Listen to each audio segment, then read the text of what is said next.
Are you a fan of James Bond? Well, today we'll be making his favorite drink, the Vesper Martini. First step, add ice to your cocktail shaker. Next, add 2 ounces of gin.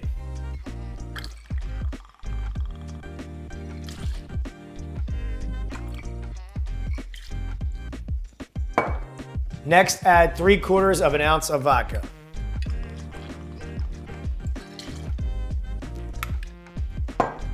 Now add a 1/2 ounce of Lillet Blanc.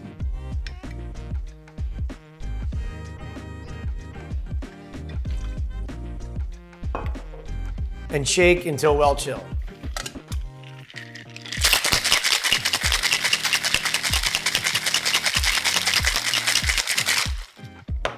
Now pour into your glass.